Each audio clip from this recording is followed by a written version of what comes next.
வணக்கம். தமிழ்நாட்டுல சமீபத்துல வந்திருக்க முக்கியமான அறிவிப்புகள் பத்தி தான் நாம இப்போ பார்க்க போறோம். இந்த நியூஸ் எல்லாம் நம்மளோட அன்றாட வாழ்க்கையில என்ன மாதிரியான தாக்கத்தை ஏற்படுத்தும்னு வாங்க சிம்பிளா தெரிஞ்சுக்கலாம். ஒவ்வொரு நாளும் எவ்வளவோ செய்திகள் வருது இல்லையா? எது முக்கியம், எது நம்மள பாதிக்கும்னு ஒரே குழப்பமா இருக்கும். கவலையே படாதீங்க. உங்களுக்கு உண்மையிலேயே தேவையான முக்கியமான தகவல்களை மட்டும் நான் இப்போ தெளிவா சொல்லப் போறேன். இன்னைக்கு நாம 4 முக்கியமான டாபிக்ஸ் பார்க்க போறோம். முதல்ல நம்ம பண சம்பந்தப்பட்ட நிதி செய்திகள், அப்புறம் டெக்னாலஜில என்ன புதுசா வந்திருக்குன்னு பார்ப்போம். அதுக்கப்புறம் கொஞ்சம் பொழுதுபோக்கு, லைஃப் ஸ்டைல் அப்டேட்ஸ். கடைசியா ரொம்ப ரொம்ப முக்கியமான ஒரு குடிமை அறிவிப்பு. சரி, வாங்க முதல்ல நம்மளோட பணம், நம்ம உரிமைகள் சம்பந்தப்பட்ட விஷயங்களை பார்த்துடலாம். இதுல அரசு உதவித்தொகை, பேங்க் ரூல்ஸ்னு நேரடியா நம்மள பாதிக்கிற சில விஷயங்கள் இருக்கு. ஒரு முக்கியமான புதிய விதி வந்திருக்கு. அதாவது அரசு கொடுக்கிற 2 உதவித்தொகையில ஒருத்தர் ஒன்னு தான் வாங்க முடியும். ஒன்னு நீங்க மகளிர் உரிமை தொகையை வாங்கலாம், இல்லைன்னா வேலைவாய்ப்பற்ற இளைஞர்களுக்கான உதவித்தொகையை வாங்கலாம். ரெண்டையும் ஒரே நேரத்துல வாங்க முடியாது. அதனால இதுல ஏதாவது ஒன்னு நீங்க தான் தேர்வு செய்யணும். இதோட சேர்த்து ஒரு அரசியல் வாக்குறுதியும் வந்திருக்கு.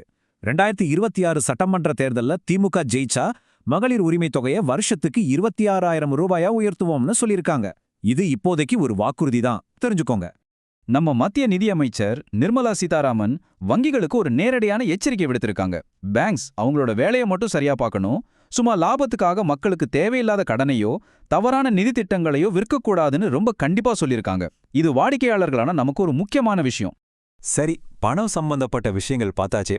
அடுத்து நம்ம கையில இருக்கிற டெக்னாலஜி பக்கம் போலாம். டிஜிட்டல் பேமெண்ட்ஸ்ல இருந்து சில கணிப்புகள் வரைக்கும் என்னென்ன புதுசா வந்திருக்குன்னு பார்க்கலாம். ஃபோன்பே பயன்படுத்துறவங்களுக்கு ஒரு சூப்பரான செய்தி. இனிமே பணம் அனுப்பும்போது ஒவ்வொரு தடவையும் யுபிஐ பின் போட தேவையில்லை. உங்க கைரேகை இல்லனா ஃபேஸ் லாக் வச்சே சுலபமா பே பண்ணலாம். இனி பேமெண்ட்ஸ் இன்னும் வேகமா நடக்கும். ஆனா இதுல ஒரு சின்ன கண்டிஷன் இருக்கு. இந்த பயோமெட்ரிக் வசதி 5,000 ரூபாய்க்கு குறைவான பரிவர்த்தனைகளுக்கு மட்டும்தான் வேலை செய்யும்.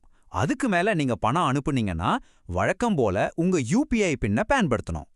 தங்கத்தை பத்தி இப்ப 2 விதமான கணிப்புகள் இருக்கு. கொஞ்ச காலத்துக்குள்ள தங்கத்தோட விலை 1,65,000 ரூபாய் வரைக்கும் போகும்னு ஒரு பக்கம் சொல்றாங்க. ஆனா அதே சமயம் 2026 கூவில படிப்படியா குறைஞ்சு 80,000 ரூபாய் வரைக்கும் கூட வரலான்னு இன்னொரு கணிப்பும் இருக்கு. சோ கொஞ்சம் முரண்பட்ட தகவல்கள் தான் வருது.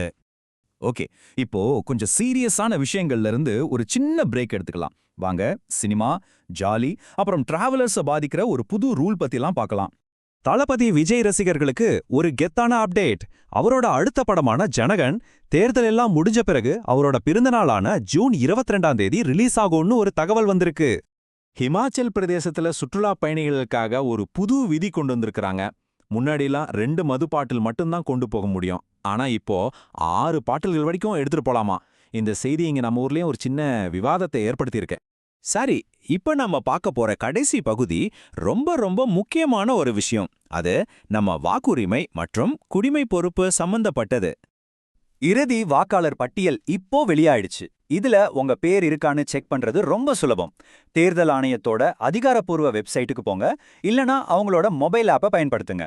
உங்க விவரங்களை கொடுத்தா போதும், லிஸ்ட்ல உங்க பேர் இருக்கா இல்லையான்னு உடனே தெரிஞ்சுக்கலாம். நம்ம இன்னைக்கு பார்த்த விஷயங்களை ஒரு தடவை சட்டுன்னு ஞாபகப்படுத்திக்கலாம். அரசு உதவி திட்டத்துல ஒண்ணுதான் தேர்வு செய்ய முடியும். போன்பேல சின்ன அமௌண்ட்டுக்கு பயோமெட்ரிக் வந்துருச்சு. ஹிமாச்சல் பிரதேஷ்ல புது ஆல்கஹால் ரூல். அப்புறம் மறக்காம வாக்காளர் பட்டியல்ல உங்க பேரை உடனே செக் பண்ணிடுங்க. இந்த அறிவிப்புகளை எல்லாம் கேட்ட பிறகு வரப்போற வாரத்துல இதுல எது உங்க வாழ்க்கையில ஒரு பெரிய தாக்கத்தை ஏற்படுத்தணும்னு நீங்க நினைக்கிறீங்க? யோசிச்சு பாருங்க. மீண்டும் அடுத்த ஒரு விளக்கத்துல சந்திக்கலாம். நன்றி.